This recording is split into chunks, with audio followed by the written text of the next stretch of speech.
Hello, everybody, and welcome back to another edition of A Handful of Hope. I'm so happy and grateful to have Kristen Firpo with us here today, who it was until 16 plus years in corporate America in the western part of the world that she really understood just how much she was missing out in her life. She spent her first 7 years getting education and climbing the corporate ladder, doing exactly what she thought she was supposed to be doing until she became very sick, diagnosed with lupus and autoimmune deficiency. The world became increasingly difficult for her, where she turned to holistic healing modalities that changed her life. She began to learn to work smarter and not harder.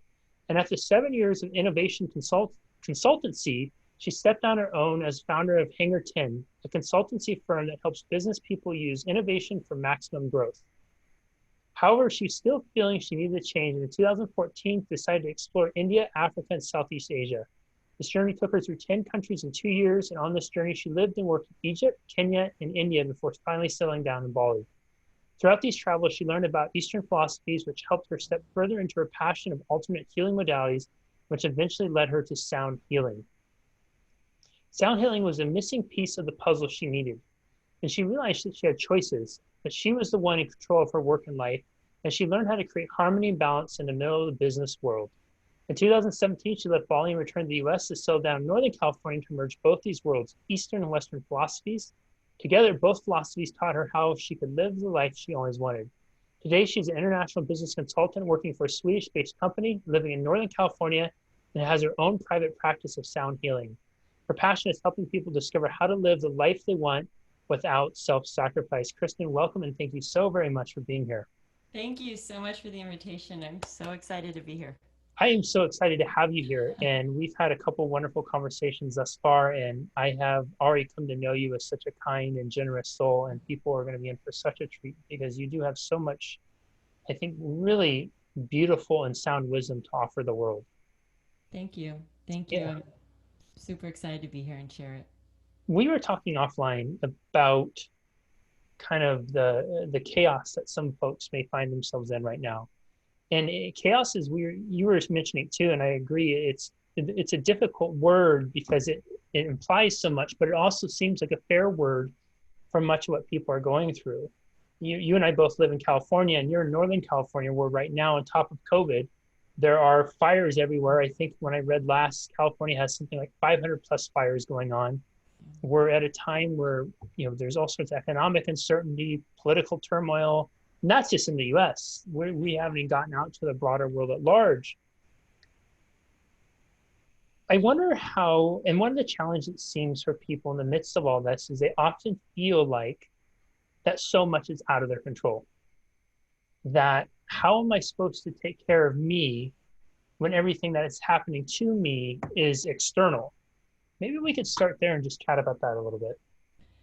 That's a great place to start. It's true. There are a lot of things that are out of our control. And I've learned that I can just continue to spin my wheels trying to control other people or other circumstances, and that's never going to be the case. But what I've learned is what I can control is myself, meaning my emotions, my energy, my health, and how I choose to respond to things. And once I was able to wrap my arms around that, I thought, well, if I can choose how I respond to things, I can also choose what I create. Mm. And so, what I like to share with people, and by the way, this is a lifetime practice. So, this is something I practice every day. Bless you. This is something I practice every day, which is coming back to my center and focusing on how I want to feel and what do I want to greet the day with. What do I need as I go throughout the day to keep coming back to my center? And as we keep coming back to our center, we have the power to choose to respond versus react. And that's where it all lies. I want to explore that center concept. When you say coming back to center, what do you mean exactly by that? Because I'm not sure. I want to make sure folks have a clear understanding of what that is, and then maybe we could, once you describe what it is, maybe we could also look at what it's made up of or how you've constructed your center. That's a great question. Center means coming back to yourself and being clear. Here it is. It's being clear on how you want to feel and how you Mm. want to respond to situations. So when I say center, sometimes the word is grounded, right? Um, it's being in alignment with yourself. But the definition that I would want people to walk away from whenever you hear center or grounded, it's being clear on how you want to feel and how you want to respond to what's going on. That's your power, right? And when Mm. you're clear on what you want and you're clear on how you want to feel and you stay focused on that, you can manage that energy. The opposite is when we're not centered. It's like we're constantly looking for that shiny gold object or something else to make us feel better, something outside of us. And the catch is sometimes we can find something that will satisfy us for an hour or two or maybe even a day, but that's never going to be sustainable. And once that drug of choice is gone, the next drug of choice comes up and we keep climbing for something else. When if we just stop and come back and sit for a minute and be like, okay, how do I want to respond to this situation? How is it I want to feel? That's when we suddenly step back into our power Mm. and no one else is controlling us. As long as we're not chasing after something, no one has power over us. Kristen, I find that so fascinating. And how does one, this is kind of funny to play on words, but how does one become center in their centered? Centered in their center, not centered in their centered, centered in their center. And I ask that because, I think in the United States, it's a really interesting, and maybe this is most first world countries too, but I feel like one of the challenges so many of us face right now, and this is just Jesse's opinion, is that we have in a way almost commoditized happiness, right? We've almost been taught that our emotions are attached to the external. So Yes. buy this, wear this, do that, and if you're not, our worth is often quantified by the type of shoes we wear, the clothes we wear, the car we drive, and now number of followers, likes, extent of our social influence, all those types of things. And I'm wondering, it seems that more than ever, there is competition pulling us away from center to give us that quick little emotional pick me up or hit. And I know I've talked with clients about this, and one of the biggest wrestling matches they do on a daily basis is making that separation from digital distractions to be able to go into really high level focus work.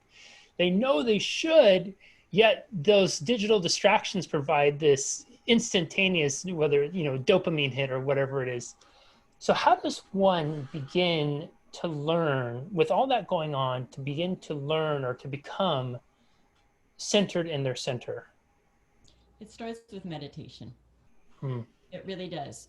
But I also want to speak for a few moments on meditation because I think that is something that has gotten distorted over time. So I'll explain my definition around meditation. Meditation, again, is coming back to yourself. And so it's taking time to get quiet, to not have those external things that you were just talking about influence you. So it's sitting down in a quiet place and just sitting and being. And sometimes you have the monkey mind going on. And when you have the monkey mind going on, you might think, I'm not doing it right. I'm not meditating. No, that's okay. That's part of meditation, is having the monkey mind, Hmm. right? It's having those loud voices of the shoulds and I should be doing this and I could have done that better. That's okay. That's part of it. That's part of the journey of meditation. In fact, if you're hearing that, I think that's actually a good sign. So that means you're sitting and you're actually hearing yourself. You're hearing that inner voice. And the practice is to sit there and just let those wash away because they will. Nothing lasts. The problem is what we do when we sit and we start to meditate, we want to clear our mind, and that should comes up, and we stick and we get fixated on it, right? Um, and then suddenly we've lost the purpose of meditation. The purpose of meditation is not to judge, it's just to be, experience what you're experiencing, feel what you're feeling, and be there. And after a few moments, and after, here's the key, consistent practice every day, even if it's a couple of minutes, there'll be a moment where you're like, oh my God, I think I had a few moments of space and silence. I had a few moments Hmm. of actually feeling good. I had a few moments of quiet. I had a few minutes of what I feel like was calmness. And if you can experience that for even a minute second, you can experience that for 10 minutes. It's I love to quote Richard Branson on this. He's like someone I really look up to in business. And he says a lot, He says in his first book, everything's a matter of scale, right? If you can do it for a microsecond, you can do it for 10 minutes, you can do it for an hour. But it's the, it's the amount of scale. So how much do you want to practice it? And so getting back to your question, how do you get centered in being centered? Is it's practicing sitting in silence. Hmm. And there's tools that can help you with that. So what I mean by that is sit in silence, the monkey mind goes on, sit in silence a little bit more, give yourself at least 5 minutes. In an ideal world, 15 minutes. But 5 minutes is a good place to start. Let the monkey mind go on. You open your eyes and you want to look at something, just sit there and be. And then after, use some tools. And tools could be taking a pen and paper and just journaling, writing down your thoughts. Tools could be sound healing. Sound healing is actually, while it goes in and it does help scientifically work with your brain waves and work with your central nervous system and all your cells and tissues, there's all this science around that. It does impact that. It is also a distraction, and that's okay. It's pulling you away from that linear monkey mind mindset, and it's starting to help you calm down physically, which then starts to help you calm down emotionally. So sit in silence with yourself for a while. Let those moments of chaos, monkey mind, shoulds and coulds, and self judgments, let them come. I promise they will pass. You'll start to feel some moments of silence. Listen for that. And then when you feel called, pull in some other tools like sound healing that will help accelerate that peace, that will help you dive into it deeper because it will help you calm down. I appreciate your explanation of meditation, and I think that explanation has got to be such a welcome relief for some listening, because I know for me, I can't speak for everyone, but for me, one of my challenges, and especially in early time approaching meditation, was it was almost going into it this expectation that meditation should lead to some sort of profound thing right away. And when I would get down there and I would be trying to think about nothing, inevitably I'd think of something. And then as soon as I thought of something, then the judgment voice pops in and judges me right out of the meditation to going into just instant frustration. And I would think that I just couldn't do it because there was nothing profound coming through. And I think your explanation is really powerful because it gives us permission to allow whatever to come, to just allow whatever to come. It's not about having, Dalai Lama-esque thoughts or insights necessarily right away. It's just about being able to sit in silence with yourself, void from external distractions, right? Exactly. I remember I was in Cambodia and I was going through some personal trauma and things I was dealing with, and a little bit of an emotional mess, I like to say. And I went and spoke with a monk, right? And I was like, oh, this monk is like going to give me all these wonderful insights and answers. And I sat down with him, and it was one on one. It was intimate. It was so beautiful. And I started getting emotional, and I was kind of all over the board as I was talking to him. He's like, just calm down, just calm down, just tell me what you're feeling. And I was like, my mind is just all over the place. And he's like, cutest little accent. He's like monkey mind? And I looked at him and I was like, you know what monkey mind is? And he's like, I get monkey mind. And I was like, you're a monk. You can't get monkey mind. Like, what do you mean? And he just smiled with the sweetest, sweetest, sincere smile. And he was like, of course I get monkey mind. We all Mm. do. And he explained to me their journey and how they've had to learn to separate from some of the distractions. And it's not the distractions and the shiny objects, I want to get clear, they're not bad. They're not wrong. It's only wrong, or it only presents a challenge when it starts to take over your life. Mm. So I don't there's I also want to clear up one other thing. It's beautiful to want shiny objects. It's beautiful to want the luxury. I think that abundance is our birthright. It's when our dreams become our prison and suddenly we have to have it and we become dependent on it, right? And it was just I just felt I have goosebumps right now. I just felt such the biggest relief when this sweet, dear, wise monk was like, of course I get monkey mind. It's a practice for me. Mm. And now it did. It opened up the door, and I was like, oh, okay, so I can do this. And he was like, of course, it's just practice.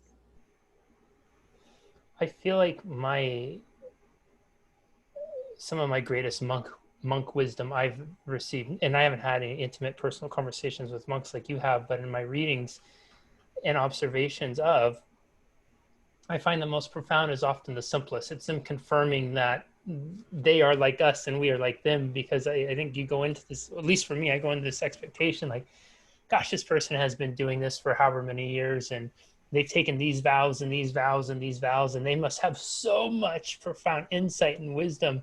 And then you hear them say that, and you're like, really? But then it's also the same thing. It kind of gives you, again, gives you that permission to acknowledge that they are like us and we are like them, and their struggles are ours and ours are theirs. And it's not necessarily about, we throw terms around like mastery and greatness and be your best and strive and climb the mountain. And I think that what doesn't often get highlighted in there is that mastery doesn't necessarily mean that you'll never have monkey mind again, or you'll never have shoulda woulda coulda thoughts or something like that. Mm-hmm. It just means that you're maybe committed to be with them Yes. and process through them. And instead of judging yourself when they come, you learn to embrace them as an old friend. Absolutely. You said it very well.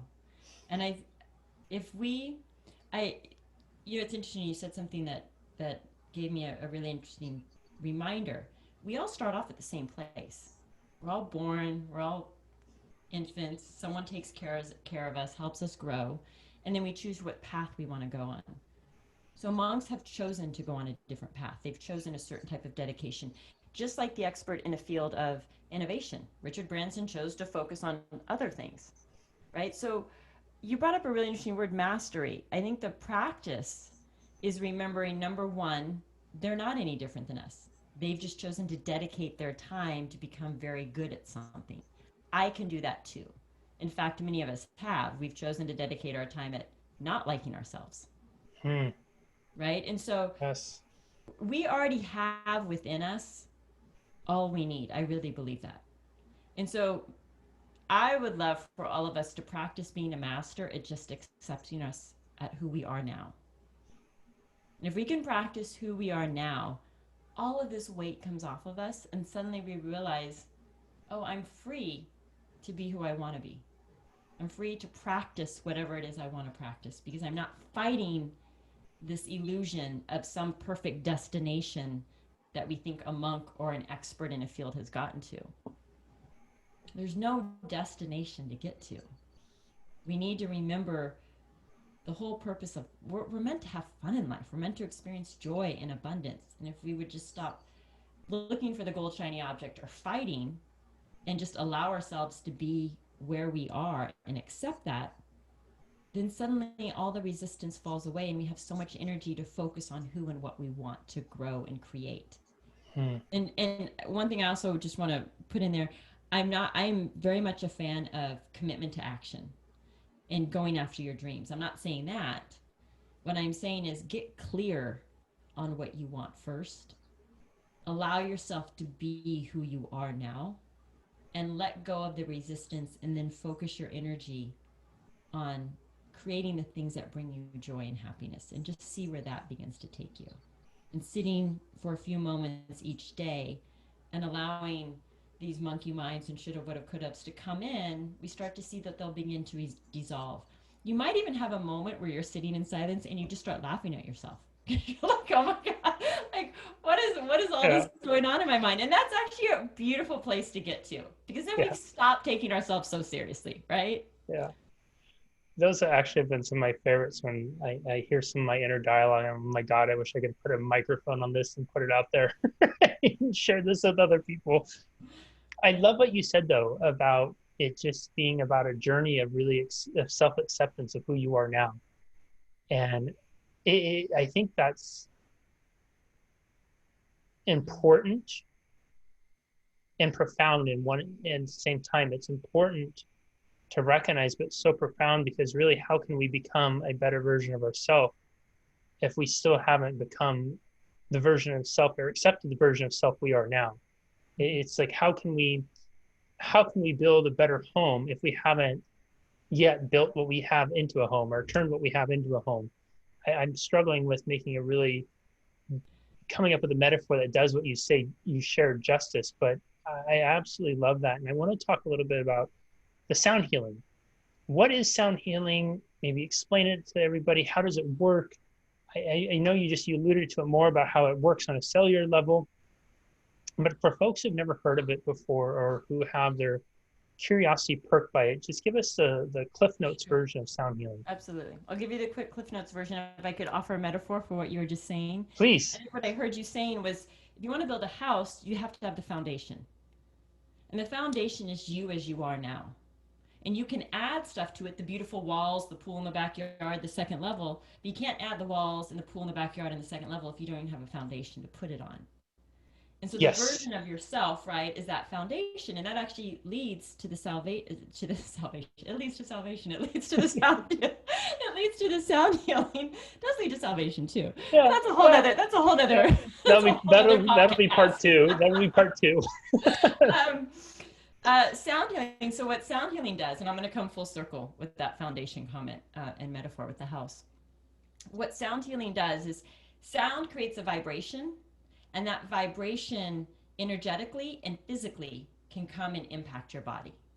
So what it does is it creates a vibration. That vibration navigates through your body and it reharmonizes your cells, your tissues, your blood, um, your brains, your brain waves. And it's a very, very old healing modality. It's been used for centuries. And if you think about it, our voice is sound. If you put your hand to your chest, you feel a little bit of a vibration on your chest. So sound is everywhere. And what sound healing is it's intentionally using your voice or instruments like a gong or Tibetan singing bowls, beautiful metal bowls, or crystal singing bowls, or a drum. It's intentionally using that for a specific purpose, like helping someone rebalance or heal, we say, rebalance, regenerate, rejuvenate. And these instruments can be tuned to certain frequencies. Just like when we listen to music, they're in a certain hertz and frequency. That's exactly what these instruments do. And our body is an instrument itself.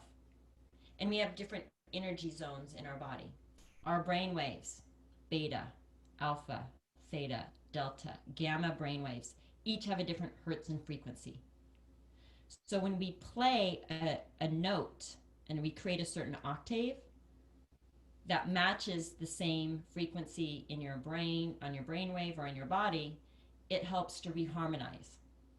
Because what our body does energetically and what our brain waves do is they connect to that energy, and in harmony, it starts to rebalance.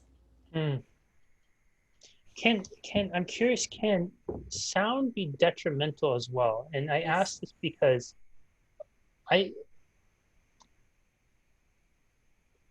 I have observed over the last several years I've become increasingly sensitive to certain kinds of music to the point where I do not listen to music anymore.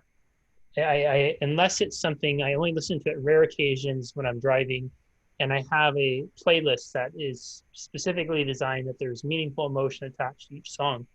But I do not listen to the radio. I just because and I don't want to allow myself to be vulnerable to maybe an external influence that may Mm-hmm. have a I don't like the word negative, but a not so positive, harmonious impact on me. Yep. So can certain sounds be harmful to us? Absolutely. Absolutely. First of all, everything is both ends of the stick. You can have a positive outcome and it can have a negative, for lack of a better term, outcome. So, absolutely. I'll use the analogy of something we have all experienced. Uh, During the holidays, let's say you're getting ready to go Christmas shopping and you're super excited because you're going to get your grocery list and you're just in like the best mood, right? Or your Christmas list. You're just in the best mood. You're excited to go get these gifts. You drive out to the shopping mall and you walk in the shopping mall and it's packed, it's crowded, and suddenly you get really irritated Hmm. and you get frustrated and you get put in a bad mood. It also can happen at the airport when it's super crowded. You can all probably think of many places. That shift is literally what you just said, because you're hearing the sound and you're feeling the vibration of agitated people, people in a rush, Hmm. right? It can also happen at work. If we all recall those days when we worked in an office and you maybe walked into a room and you're like, why did I suddenly get in a bad mood? Because it could be the people that were in there were in a bad mood and that energy is hanging out. Everything around us is energy. And so sound can absolutely do that. The sound of our voice can do that. When we use our voice in a negative way and we get really pissed off really fast and we yell at someone, that vibration just came through my body, Hmm. right? The opposite, then, of course, is true. We may have been flustered and we walk into a church, a temple, a mosque, and suddenly we're like, oh, it feels so peaceful in here. Or we go into a park and you're like, oh my God, it's beautiful. Or how many times have we walked into a friend's home and we're like, oh, it just feels so good in here, right? Yes. It could be the soft music they're playing. It could be the energy that's around. It could be the laughter of the children playing in the park, right? And so all of that does have to play. And so sound, what is important is understanding what state are you in and what are you ready for. Parents, when they drop their kids off to go to a concert, could be like, that music sounds horrible and is going to put me in a really bad mood. And those kids are like, this is the best music ever. And so it depends on what your body and your mind and your spirit want to feel and what it needs to feel, Hmm. right? And so I'll give one more example. You finish work at the end of the day, you're driving home and there's traffic. And maybe the music you were listening to going into work that morning was energizing and pumping you up, right? And coming home, you're like, this is annoying the heck out of me. And you just want some beautiful symphony music or you want something just a little bit calmer. It's because your body's in a different state. It's been amped up all day long, and it just needs to balance and relax for a moment and like calm down. So it needs music that is going to create a vibration and send these sound frequencies to help you calm down. Hmm. So it absolutely can, and that's why working with any type of person that calls themselves a healer and does any type of sound work is tuned into that, because you can't just pick up these instruments and play them. You have to be mindful of the energy of the person that you're working with or the group that you're working with. Or if it's online and it's a massive group, what is the energy of the world that's going on right now, and feeling the energy literally come through the Zoom or Facebook Live. Like you can feel that. And so you have to tune into that to help people calm down and ground, or to help them remove stagnant energy and kind of, get some active positive energy. It can go both ways. And then what I like to say to people is practice tuning into yourself. Go back to what we started our conversation with. Spend a few moments with yourself, even just for a moment before you walk out and get in the car. How am I feeling right now? I'm feeling good. I'm feeling happy. Great. I'm in a good space. Strive to find that music that is going to help keep you in that vibration. No, I'm getting nervous about this appointment I have to go to. Okay, you kind of want some soothing, calming music. And then put that intention out there and then learn what works for you. Because that sound is going to create those frequencies that are going to come into your body physically and energetically, and they accelerate Hmm. very quickly that energy that you want to amplify. Kristen, before I ask my final question, where can people find you online? At KristenFirpo.com. Perfect. Yes. I have about 5 questions I really want to ask, but I'm going to selfishly ask just this one final one because we're short on time and I want to be respectful of your time. Okay. What you were just sharing,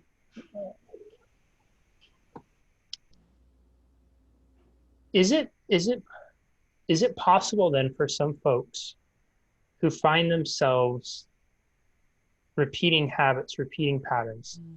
they're stuck in an agitated state. They find themselves getting really anxious. They struggle with communicating to their teams. Is there something to be said about them making that shift in their tonality of how they say it? Meaning, if I'm coming in there and saying, and I mean, when you said that, I was like, well, the light bulb went on for me. If I'm coming in and saying, my God, it's going to be a great day today, versus my gosh, it's going to be a great day today. There is a noticeable difference in how that feels when I'm paying attention to that vibration. I typically don't take notice of that vibration because I'm looking more at my physiology with it.